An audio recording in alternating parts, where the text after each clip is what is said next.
अंदर और वर्ल्ड के अंदर ये महामारी फैली हुई है।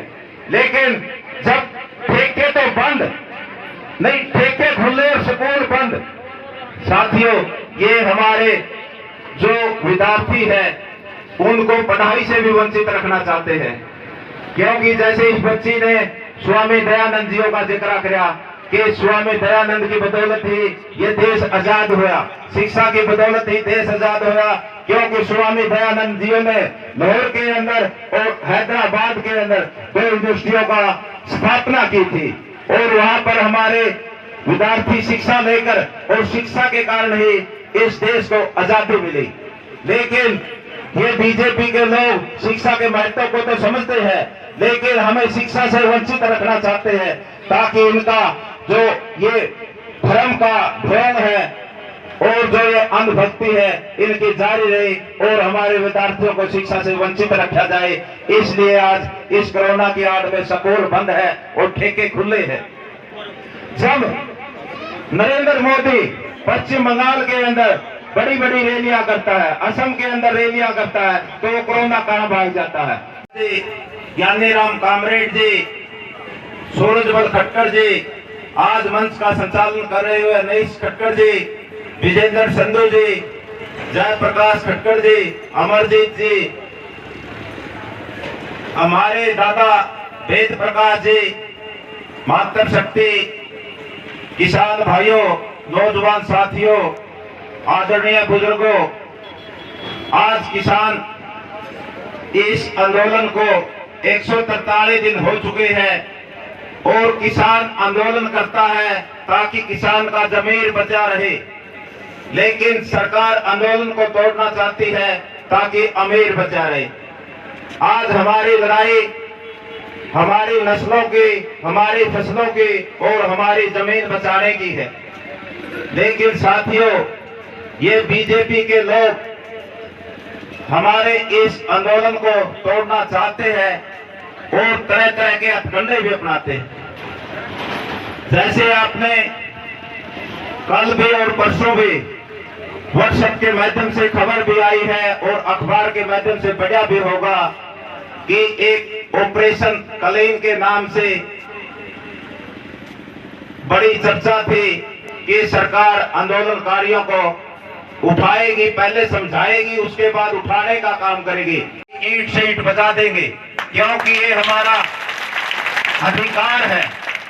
जब हमारे ऊपर ये जबरदस्ती काले कानून थोपे गए हैं, हमने किसी भी हमारे जो किसानों के संगठन है, किसी ने भी इन कानूनों की मांग नहीं की थी और ना ही हम इन कानूनों को चाहते, तो हमारे को जबरदस्ती ये सरकार क्यों थोपना चाहती है। और साथियों, इन काले कानून को लेकर कल दुष्यंत चौटाला ने भी पत्र लिखने की बात आई थी। एक दिन पहले उसने कहा था कि अगर इस प्रकार से सभी कानूनों को काला बता दोगे तो देश के अंदर कोई भी कानून काला नहीं होगा। तो मैं पूछना चाहता हूं दुष्यंत चौटाला से, तो पत्र किस चीज का लिखा है उसने? भाई इन कानूनों के पक्ष में लिखा है या खिलाफ लिखा है? जब आप देवीलाल की नीतियों में विश्वास रखते हो और इन कानूनों को काला मानते हैं, तो बीजेपी से समर्थन वापस लेकर हमारे बीच में आइए। ये साथियों लोगों को गुमराह करने की बातें हैं। हमारे एक भाई वीरेंद्र सिंह ने भी कुछ दिन पहले पत्र लिखा था, लेकिन उस पत्र का तो आज तक कोई जवाब नहीं आया। इसलिए हम वीरेंद्र सिंह को भी कहना चाहेंगे कि अपने सांसद बेटा का इस्तीफा दिलाकर और खुद बीजेपी से इस्तीफा देकर आप भी लोगों के बीच में आइए। इस प्रकार से ये झूठे ड्रामे करना आप छोड़ दीजिए। अनिल विज ने भी पत्र लिखा है, तो साथियों कुछ और नेताओं ने भी पत्र लिखा, लेकिन पत्र लिखने से कुछ नहीं होता।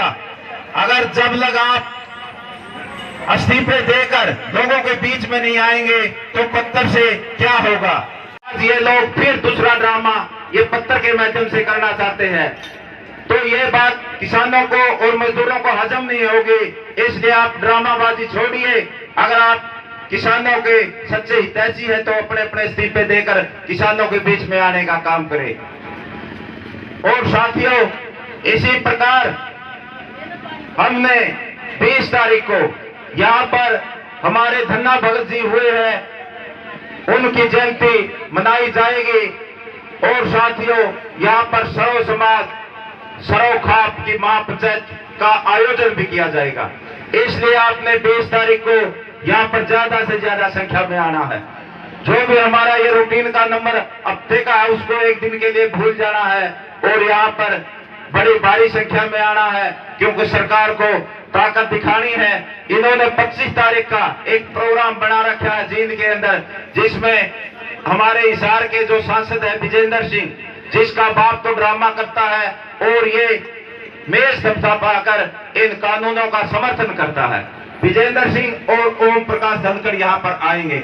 मैं कहना चाहूंगा एक बात कि जैसे पंजाब के अंदर कच्चा पाड़ अभियान चला था, तो वहां पर एक विधायक का जो समझाने गया था उसका कच्चा पाड़ दिया था पंजाब के लोगों ने। तो उसी प्रकार पंजाब हमारे से 1-0 से आगे है। अगर 25 तारीख को विजेंद्र सिंह और धनखड़ आएंगे तो वो स्कोर बराबर करने का हम काम करेंगे। तो जैसे अनीश भाई ने कहा कि हम आगे चले जाएंगे, हम 2 आदमियों को कच्चे पाड़ेंगे। साथियों, वैसे 25 तारीख को वाल्मीकि जयंती है। वाल्मीकि को हम भगवान के रूप में मानते हैं और उसको पूजते भी है। हमारा जयंती से कोई विरोध नहीं है, वाल्मीकि भाइयों से कोई विरोध नहीं है, लेकिन हमने हमारी खाप पंचायतों ने एक ऐलान कर चुका है कि बीजेपी के और जेजेपी के किसी की नेता को यहाँ के घुसने नहीं देंगे। इसलिए हम यहाँ पर उनका पुरजोर विरोध करेंगे और यहाँ से भगाने का काम करेंगे और उनको काले झंडे दिखाने का काम करेंगे। साथियों, ये झूठ भुगाने का काम करता है। और मोदी एक बात कहता है कि एमएसपी था, एमएसपी है और एमएसपी रहेगा। साथियों, मैं एक बात और बताना चाहता हूँ, 2010 के अंदर और 11 के अंदर 16% एमएसपी पर फसलों की खरीद होती थी, लेकिन साथियों वो आज घटकर 2021 के अंदर 6% ही खरीद होती है। तो इसलिए धीरे धीरे आपने पिछले दिनों प्रदर्शन भी किया था कि एफसीआई की गेहूं की खरीद बंद कर दी और एफसीआई को सरकार खत्म करना चाहती है। एफसीआई का बजट भी बंद कर दिया। इसलिए ये धीरे धीरे अगर एफसीआई नहीं रहेगी, सरकारी खरीद एजेंसियां नहीं रहेगी, तो मोदी कहां से एमएसपी देगा। ये मोदी की एक चाल है और धीरे धीरे इन मंडियों को भी खत्म करने की चाल है और एमएसपी को भी खत्म करने की चाल है। देकर प्रदेश के मुख्यमंत्री ने भी कहा था कि मानवता के वास्ते आज ये कोरोना काल है, तो आप आंदोलन को खत्म कर दीजिए, उसके बाद आप आंदोलन कर लीजिए जब कोरोना खत्म हो जाए। तो हम प्रदेश के मुख्यमंत्री को कहना चाहेंगे कि आप नरेंद्र मोदी को क्यों नहीं कहते, आप कड़े शब्दों में उसको मानवता की क्यों नहीं दुहाई देते कि आप ये काले कानूनों को वापस लीजिए, हमें एमएसपी पर गारंटी दीजिए, तो हम अपने आप घर चले जाएंगे। ये प्रदेश का मुख्यमंत्री और देश का प्रधानमंत्री लोगों को बहकाना चाहता है। लोगों काठ की आंधी बार बार नहीं चढ़ती, इसलिए अब किसान और मजदूर जागरूक हो चुका है। अब इन तेलों काले कानून को वापस ही करवाकर और एमएसपी पर कानून बनाकर अपने घर जाएगा, चाहे हमें सर्वा सर्वे सब कुछ कुर्बान क्यों नहीं करना पड़ जाए।